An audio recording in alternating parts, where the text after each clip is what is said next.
Bon, monsieur le directeur général Vincent Legros, on est au TCBB, en plein dans les championnats de France hommes et femmes. Si je vous dis quand même que quand on a gagné en 2024, quand on est vice-champion chez les femmes en 2024, on a un peu la pression là ou pas? Non, je dirais pas qu'on a la pression. On se remet quelque part dans ces championnats tous les ans. C'est une éternelle remise en question. Gagner c'est bien, rester en haut c'est encore plus difficile, c'est ce que disent tous les grands champions. Les matchs par équipe c'est exactement la même chose. Je dirais qu'on est quand même content d'avoir remporté le titre chez les garçons, même si on court toujours après chez les filles. Voilà. Par contre, on sait qu'on a beaucoup d'équipes en face qui aspirent à soulever le trophée aussi. Donc l'idée, c'est toujours de faire partie des meilleures équipes de France. Et puis, effectivement, si le vent souffle du bon côté, on espère pouvoir aller chercher quelque chose tous les ans. Voilà. On parle des filles, justement.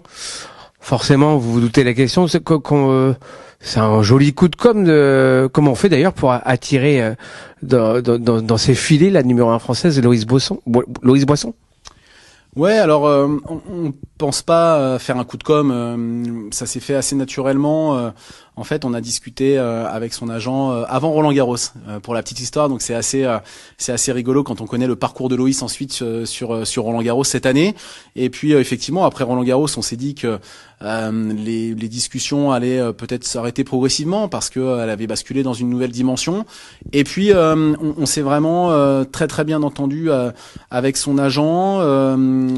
Loïs a un profond attachement au match par équipe. C'est une compétition qu'elle aime beaucoup. Et puis on a retrouvé dans ce qu'elle recherchait aussi des valeurs communes sur le partage, la convivialité. Le TCBB c'est gros, on est beaucoup, mais c'est un club très familial, un club de sport. Et je pense qu'on a bien matché nos attentes avec Loïs. Voilà, donc aujourd'hui elle est avec nous, pas sur le court, mais elle est aller au club. On est hyper content d'avoir pu la présenter à notre public et puis on espère la revoir très rapidement sur les terrains de Le Gallo. Justement, vous courez toujours après ce titre chez les femmes. Quand on a Loïs Boisson sur le papier et dans l'équipe, c'est clairement l'objectif affirmé. Alors, il y a Loïs, effectivement. Sans oublier Alice Ramé, Chloé Paquet. C'est ce que j'allais dire. Ça reste des championnats par équipe et qui dit championnat par équipe dit qu'il faut souder des joueuses ensemble. Elsa Jacquemot nous a rejoint aussi, qui est une très belle personne au même titre que Loïs et au même titre que les filles qui jouent avec nous depuis des années, Chloé, Alice, effectivement, Yara. Voilà, on essaye de travailler sur cette cohésion d'équipe pour aller chercher effectivement un titre qui nous a toujours échappé chez les filles. Ça sera peut-être pas cette année, mais on se donnera toujours les moyens d'essayer d'aller au bout de l'aventure tous les ans, avec toujours beaucoup de respect pour ce qu'on fait, beaucoup de cohérence, et après ça reste du sport.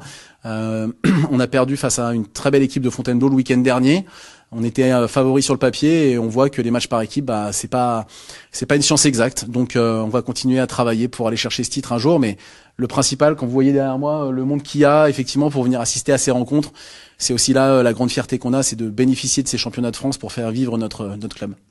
Un dernier mot sur les hommes. C'est une équipe aussi dense avec des noms.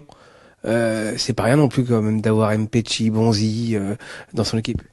Oui, alors avec toujours cette particularité, on sait que ces joueurs, je pense à Arthur Rinderknecht aussi, ont fait des grosses saisons. Ils arrivent fatigués en fin de saison. Cette année, c'était une année de Coupe Davis avec un Final 8 qui s'est joué à Bologne, en plein pendant les championnats de France. Donc on n'a pas pu avoir Giovanni, Arthur et Benjamin sur les premières rencontres. Après, on sait aussi que c'est une période où ils aiment couper pour se reposer un peu avant de réattaquer la préparation hivernale.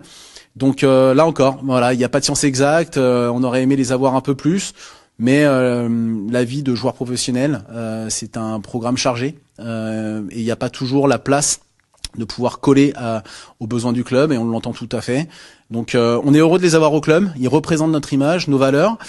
Maintenant, quand ils jouent, on est très content, et quand ils peuvent pas jouer, on a d'autres joueurs là encore, de très grande qualité avec un caractère qui colle là encore à l'image du club, et on se bat pour aller chercher le meilleur résultat possible avec les autres gars aussi. On se rend pas compte, mais quand même, ces interclubs, quand on a un club comme le TCBB, parce qu'on est au TCBB, mais pour tous les clubs de France, c'est quand même la vitrine, non? La vitrine, c'est une belle vitrine. Il faut pas oublier que ces championnats de France, c'est 2 semaines dans l'année. il en reste 50 à côté, et pendant 50 semaines, on n'a pas les championnats de France. Je dirais que les championnats de France de Pro A, c'est un peu la cerise sur le gâteau. C'est pas si facile pour un club de tennis de financer cette partie-là. En termes d'organisation, de ressources humaines, de ressources financières. On a la chance et la capacité de pouvoir aligner nos équipes en Pro A. C'est une grande fête du tennis pendant 2 semaines, mais il faut pas oublier que ça reste quand même une des parties immergées de l'iceberg et qu'il y a beaucoup de travail et beaucoup d'autres choses qui permettent au club de vivre le restant de l'année. Merci à vous. Avec grand plaisir, à bientôt.